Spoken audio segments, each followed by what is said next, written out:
ሚስጥር ተዋህዶ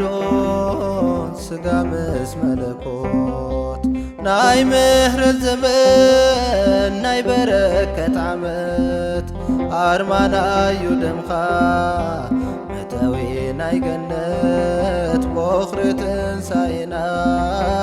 ሰሪዕኻልና ሕይወት ሚስጥር ተዋህዶ ስጋ ምስ መለኮት ናይ ምሕረት ዘመን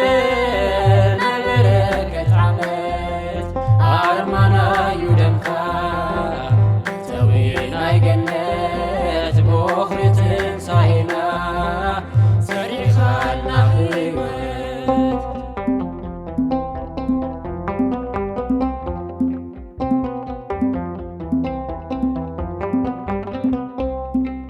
በአርአያ ሥላሴ ዝተፈጥረ ኣዳም ትእዛዝ ምስተሓሰር ሒቐዎ ሰላም ርሂፁ ክበልዕ ወሪዱ ናብ ምድሪ ኣምላካይ ሓደ ጎን ወዲቑ ክቐሪ ኣምላካይ ሓደ ጎን ወዲቑ ክቐሪ ሚስጥር ተዋህዶ ስጋ ምስ መለኮት ናይ ምሕረት ዘመን ናይ በረከት ዓመት ኣርማናዩ ደምኻ መእተዊ ናይ ገነት በኽሪ ትንሣኤና ሰሪዕኻልና ሕይወት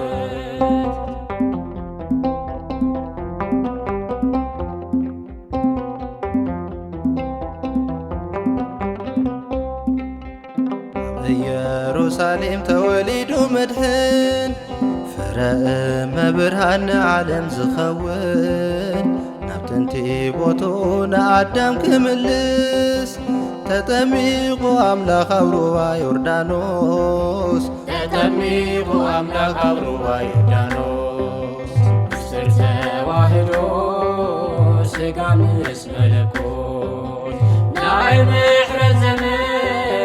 ናይ በረከት ዓመት ኣርማናዩ ደምኻ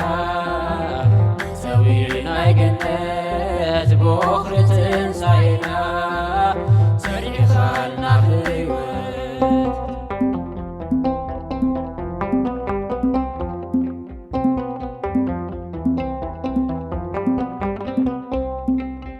ባርነት ተጥፊኡ ነፃነት ዘረየ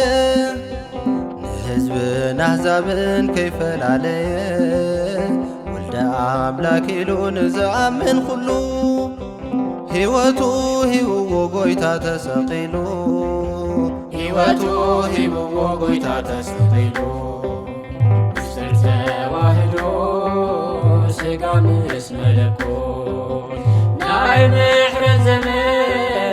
ናይ በረከት ዓመት ኣርማናዩ ደምኻ መእተዊ ናይ ገነት በኽሪ ትንሣኤና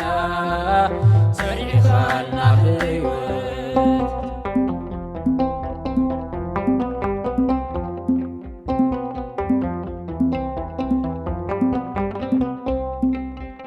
ኣብቲ እግሪ መስቀል ሰይጣን ተኣሲሩ ናይ ቅዱሳን ተስፋ ጸሎቶም ሰሚሩ እንታይ የሳኖ ርሒቑ መርገምና ኣማኑኤል ኣምላክ ኮይነሎ ምሳና